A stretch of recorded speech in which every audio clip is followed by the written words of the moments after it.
Hello friends, welcome to Kamath Astrology, and today I will cover a different dimension, that is understanding the five koshas or layers of the human body and the astrological connection to these five koshas. So these five koshas are also known as the five sheaths or the layers surrounding the soul. Om Shri Durgaye Namah. So now, if I were to tell you that what is God, and if I say that you are God, what will you tell me? You will tell me that you are an extremely stupid person. How can I be God? How can any human be a God? So in Sanskrit, there is a word called Soham. Many people have the name called Soham. So what does Soham means? Soham means that which I am. And we all are continuously saying Soham. How is that so? We are continuously breathing in. When we breathe in, we make the sound So. Okay, and when we breathe out, we make the sound Hum. So we are continuously saying Soham. And this Soham is nothing but self-realization, that which I am. Soham means that which I am. So once you understand the deeper meaning of Soham, that is that which I am or that which you are, okay, you attain a state of self-realization. You understand that you are not separate from the entire creation, okay. You are one with God. You are one with everything in your surroundings. If we view ourselves as separate beings, okay, it is actually our ignorance. We are not really separate beings. We are one with the Supreme God. So what I mean to say is, in reality, we are not this physical body. Okay?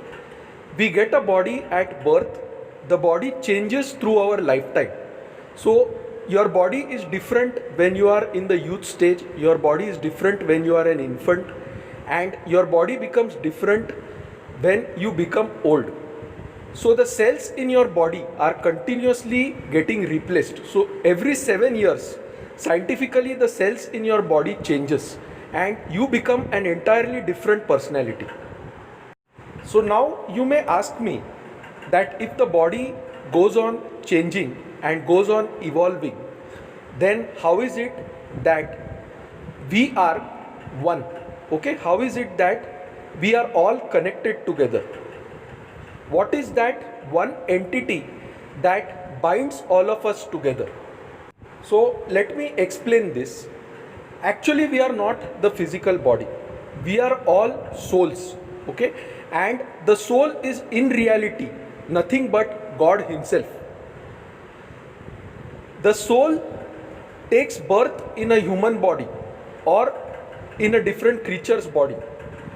The soul keeps on changing the bodies, okay? And the soul is non-different from God. The soul is one with God. And thus we are all connected to this universal entity called God. There is a single universal consciousness, okay, and we are not separate from this consciousness in reality. We are part of that consciousness. It is like we are drops in an ocean of water. So when the drop merges with the ocean, the drop loses its individual identity.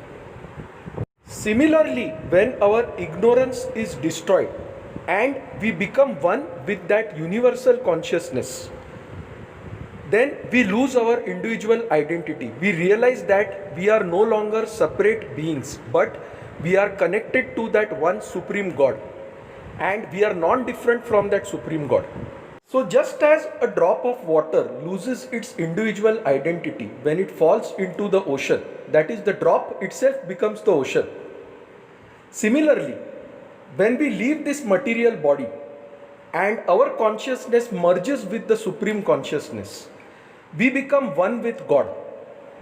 And therefore we are non-different from that Supreme entity in reality.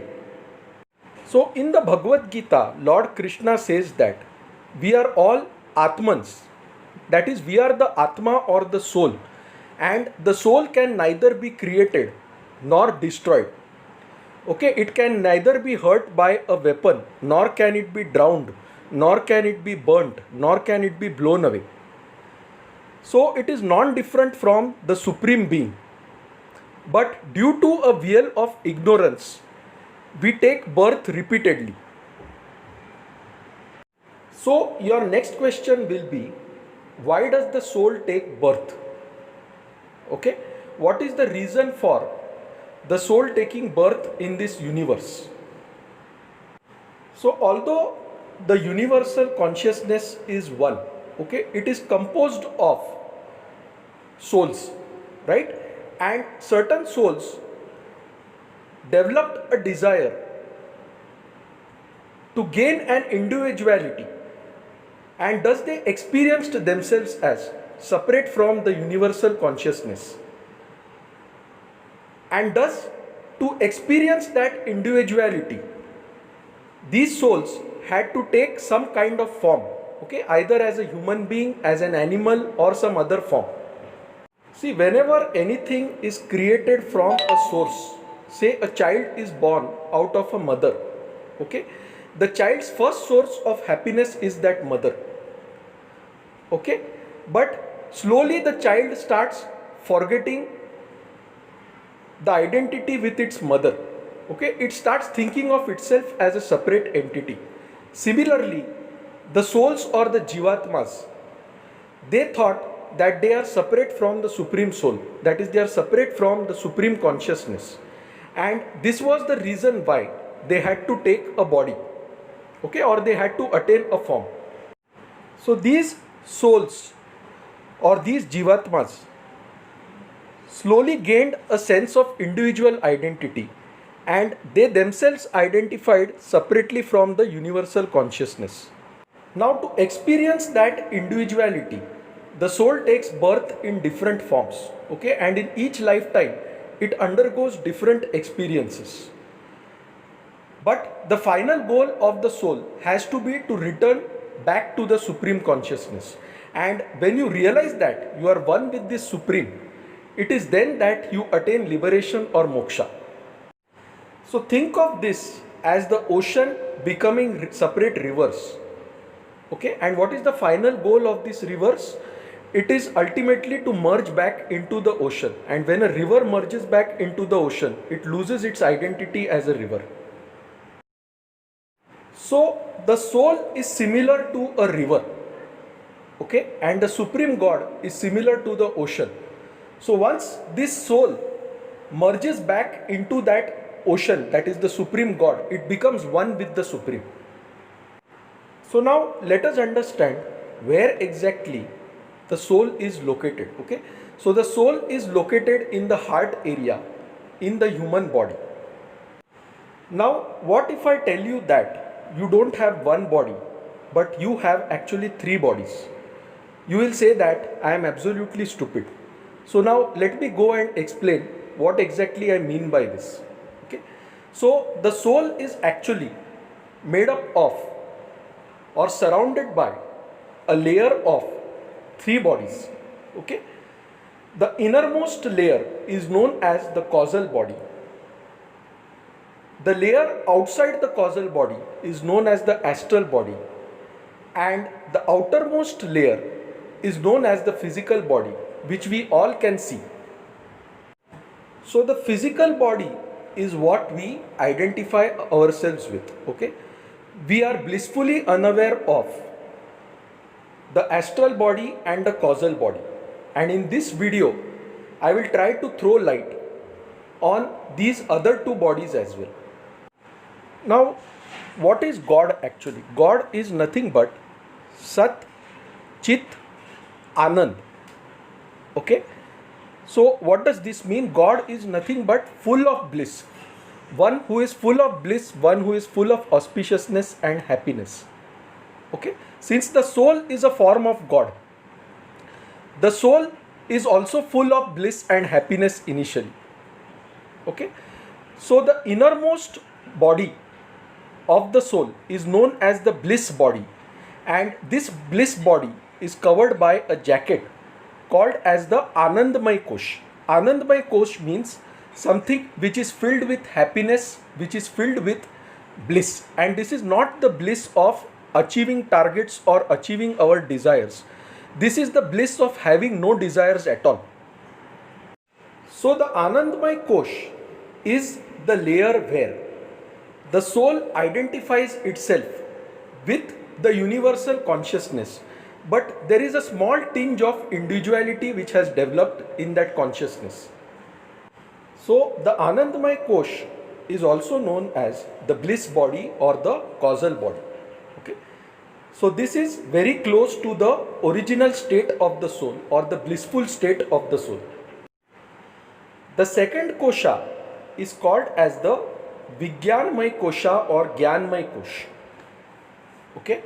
Now, as I said earlier, the soul has developed some tinge of individuality. Okay. And so now it needs some intellect to identify itself with the external environment. Right. So it requires some knowledge, some gyan to identify itself, to discern and to make decisions. Right. And this kosha is known as the Vijnanmay Kosha. Some people call it as the Gyanmay Kosh. And this is nothing but our intellect, which helps us to discern between good and bad, right and wrong, and take decisions. So the jacket called Vijnanmay Kosh or Gyanmay Kosh is shown by the blue color body in this figure. Now, once you have the intellect to discern between things, to make judgments, okay, you will also be filled with emotions. Correct? You will have feelings, you will have attachments, you will have desires. Okay, and all these emotions, all these desires are stored in another type of jacket called as the Manomay Kosh. So Manomay Kosh is something which holds your thoughts, which holds your emotions, which holds your desires across multiple lives. The next kosha or sheath is called as the Pranamay Kosha. What is prana? Prana is the life force which pervades in this universe. Okay, so prana is nothing but breath. We continuously breathe in and breathe out, right? So we take the pranic energy from the universal consciousness and we release some portion of that energy back to the consciousness. So prana refers to the life force in our body. Okay, and this kosha which surrounds the soul is called as Pranamay Kosh. This kosha can be controlled by doing yogic asanas, by doing various yogasanas. So now the Pranamay Kosh, the Manomay Kosh and the Vijnanmay Kosh, they together form the astral body. Okay. So the first body surrounding the soul is the Anandmay Kosh or the causal body, and the second body surrounding the soul is the astral body, which comprises of three jackets: Pranamay Kosh, Manomay Kosh and Vijnanmay Kosh. Now that you have the intellect, you have the emotions, and you also have the life force, definitely to experience the world you need a physical body. Okay. Now this physical body is covered by a jacket called Annamay Kosh. What is Anna? Anna means food. Okay. So this body is a product of eating food. Okay. It is created from the 5 elements. And what are these 5 elements? It is obviously fire, water, air, earth and ether. So the physical body is the outermost layer surrounding the soul. Okay, and this physical body comprises of just one jacket, that is called as the Annamay Kosh. Now at the end of our life, it is this physical body that is completely destroyed. Okay, the astral body and the causal body remains for some time. Now because we are completely unaware of the astral body and the causal body, and because the astral body and the causal bodies cannot be seen by the naked eye, okay, it is for this reason that we grieve when a person dies. The reason why we are bonded to this material world is because we have identified ourselves with the physical body, but we are blissfully unaware of the causal body and the astral body.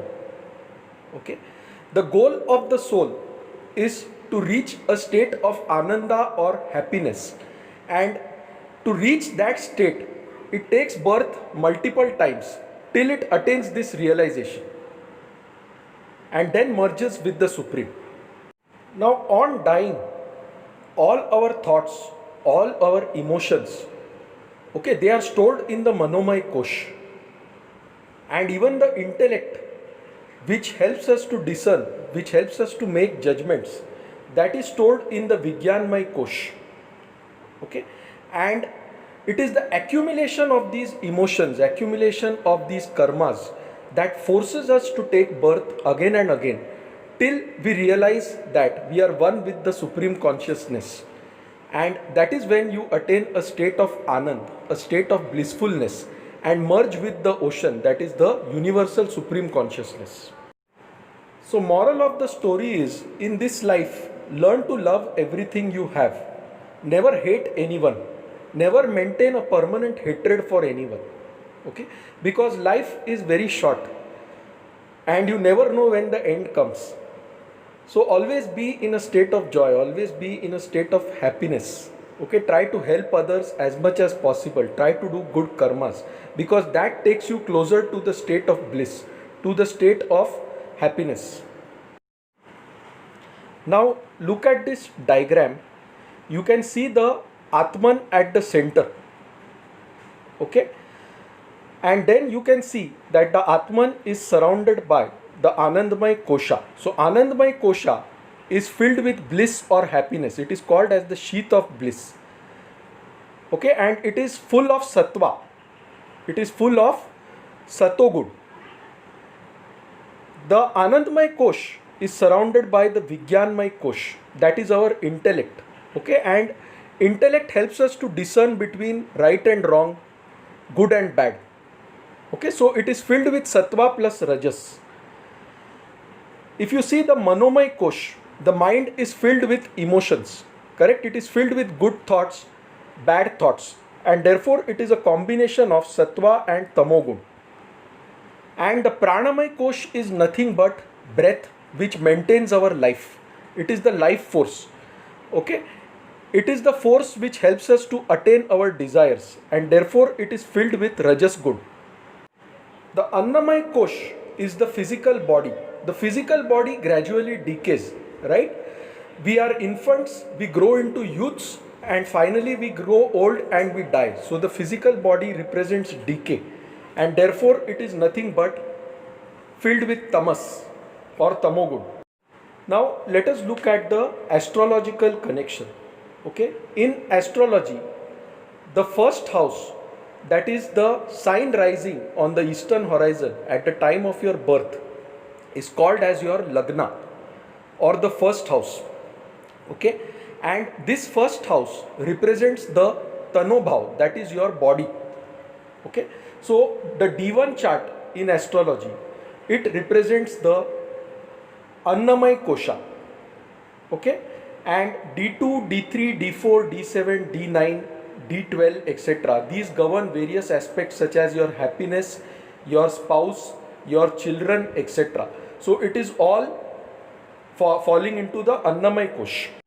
The fourth house in Vedic astrology is related to comforts, happiness, home, whereas the eighth house is related to hidden things, inheritance, sudden upheavals, accidents, and the 12th house is related to losses, bed pleasures, etc.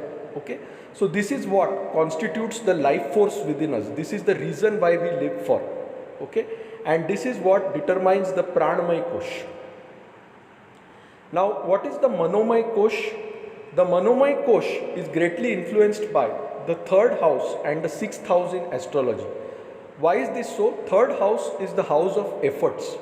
Okay, our mind drives us to put efforts to achieve certain goals. In the process, we have to overcome obstacles and difficulties which are represented by the sixth house. So the third and the sixth house, they govern the Manomay Kosh. Lastly, the intellect or the Vigyanmay Kosh is governed by the fourth house and the ninth house. The ninth house represents dharma, it represents higher spiritual wisdom. Okay, and the fourth house is 12th from the fifth house. So it represents the expenditure of Purva Punya Karma. The fifth house represents our good karma in the past life, and fourth house tells us how we are going to spend it in this life. Lastly, the 12th house in astrology represents moksha, right? And moksha is nothing but attaining a state of bliss and becoming one with the Supreme. So, this is what governs the Anandamay Kosha. So, when a planet like Ketu is placed in the 12th house, it can give you moksha if it is well placed. So friends, hope you enjoyed this video. If you like this video, please mark it as liked on YouTube. If you have not subscribed to our channel Kamath Astrology, you can do so now by clicking the subscribe link on YouTube. For any queries, please write to us at astrosevaworld@yahoo.com. You can visit our website astroseva.tripod.com or download our mobile application Kamath Astrology to reach out to us. So friends, thanks a lot. We'll see you soon shortly with another video. Till then, take care. Bye. Enjoy your weekend. Have a nice time.